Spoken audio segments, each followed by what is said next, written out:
In this video, I'm going to talk about the manual gearbox and just generally how it works, okay?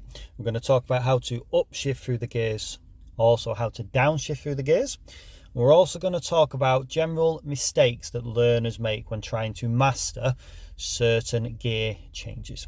Right, so first things to note is the gearbox, the way it works, what you can see there, you have the odd numbers at the top and you have the even numbers at the bottom. So we've got 1, 3 and 5 at the top. We've got 2, 4 and 6 at the bottom. Neutral is when the car is not in gear, which is what it's in at the moment, which is bang in the middle of between gear 3 and 4. So imagine the letter H on each side and it's right in the middle between 3 and 4. Reverse is detached. We'll talk about reverse later.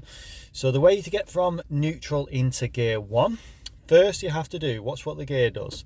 If you spring it to the left, the gear springs back to the middle. You spring it to the right, the gear springs immediately back to the middle.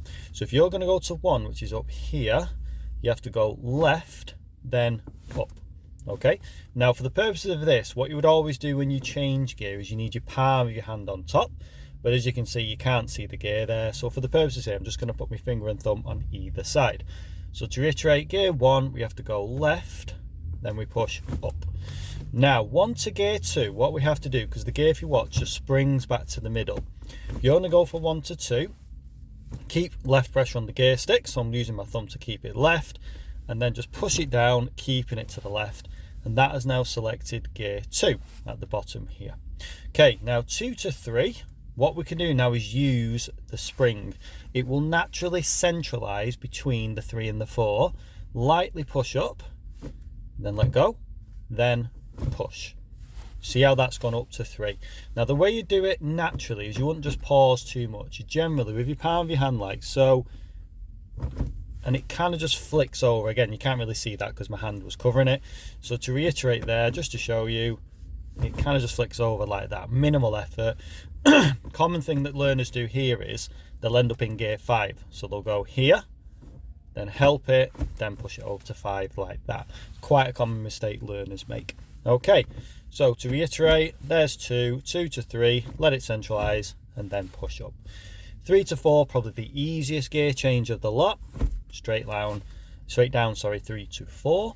Now 4 to 5, what a lot of people do, again, this is another one common learners get wrong when they first attempt it.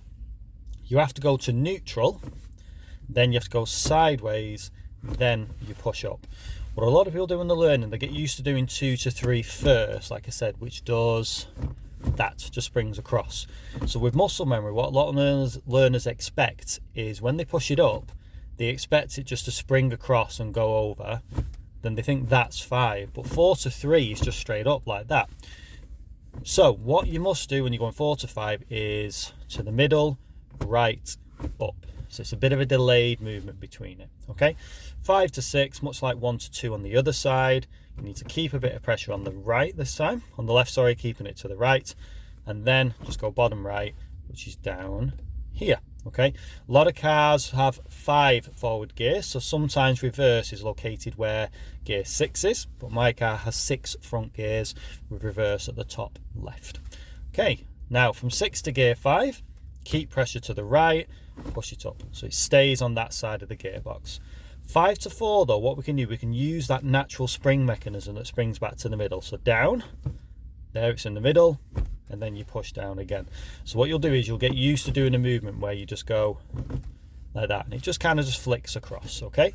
4 to 3, nice and simple, straight up. Right, now 3 down to 2. A lot of people get this sometimes wrong, as in they just go straight down to 4, or they'll go down a little bit like this, then they'll go down a touch and then try and move it, but it won't do it there. It's stuck just half in gear 4 there. What you must remember is the gear just wants to centralize first. So centralize it, then left, then down like so. 2 to 1, keep pressure to the left, push up to the top, and when you're in neutral, pull it back into the middle and give it a little sideways shake. Then you know it is in neutral. Okay, right, so like I said, common mistakes that learners make.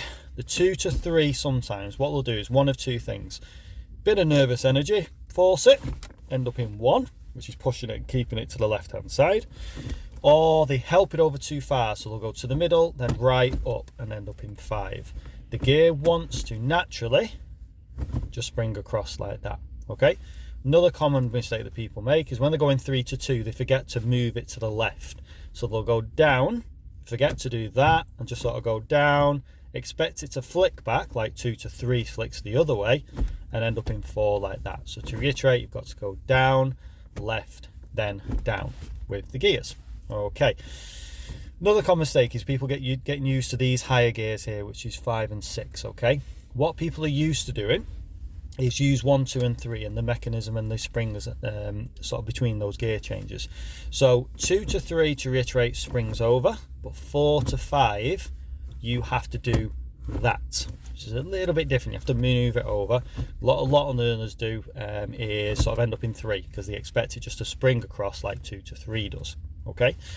But then when they go from, say, 5 to 4, which naturally you think, oh, it goes down, left, down, but it doesn't go down, left, down, it goes down, springs, then you just push it down. So there and there. A lot of people here end up in gear 2 because they're used to doing 3 to 2, which is down, then move it to the left, then down.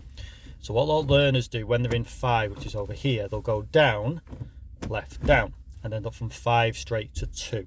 Okay, so to reiterate, 5 to 4, let it centralize with the spring, then just push down. There's no moving it to the left hand side this time because you'll select gear 2 by accident. Okay, now when you go up gears, you generally go up in ones. You can go up and miss out gears occasionally in when you go up gears, but you have to do quite high on the speed and quite high on the rev, sorry, to do that.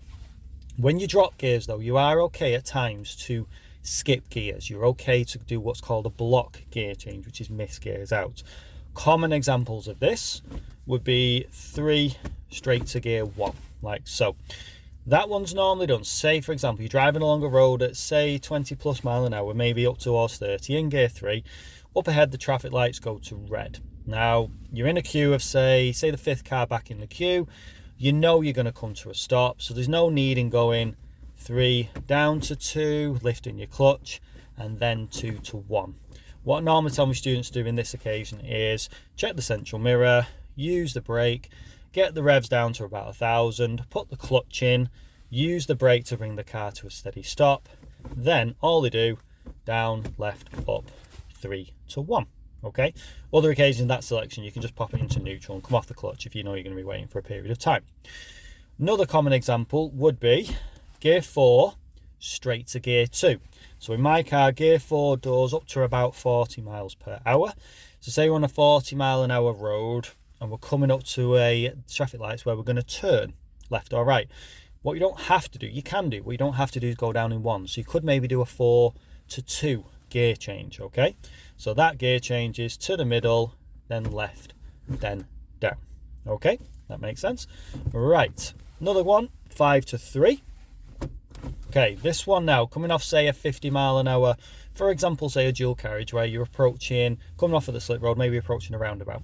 A couple of gear changes you could do here, depending on the length of the slip road. You could do a 5 straight to 3, lift your clutch, and then when you get towards the roundabout, go 3 down to 2.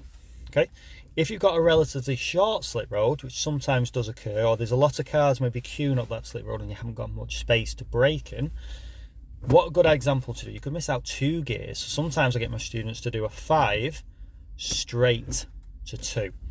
All right, so that requires the revs and the speed to get a little bit lower than you would to do a 5 to 3 gear change, but 5 to 2 is still a viable option. Okay, final one, say coming off a motorway. So gear 6 in my car does anything above around about 60-70 miles per hour. So obviously maybe coming off a motorway. So quite commonly what I'll do when I come off a motorway on a slip road and I'm approaching, say, a roundabout or a traffic light, I'll do 2 block gear changes using the even numbers. So say I'm in gear 6, which is just down here. What I'll do is get my speed just below 50 mile an hour. Then I'll do 6 to 4. Slowly lift my clutch, get my speed below 30 mile an hour. Then I'll do a 4 to 2. Slowly lift off my clutch, and then it's a case of seeing if I could go immediately at the roundabout, or if I need to slow down, maybe then if I need to give way, or maybe then we'll drop it into gear 1. Okay, right, neutral, just to reiterate, pull down to the middle, little sideways shake, then you know it's in neutral. Now, reverse gear in my car is just at the top right. Now, you can't really see it on the shot, but there's a little sort of lever underneath that I just basically put my fingers up, underneath, sorry, and I just lift up slightly with just my thumb just on the top there.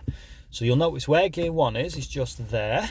You'll never go into 1 in my car unless you lift this little lever up underneath. You actually can see it there actually now, put it in 1.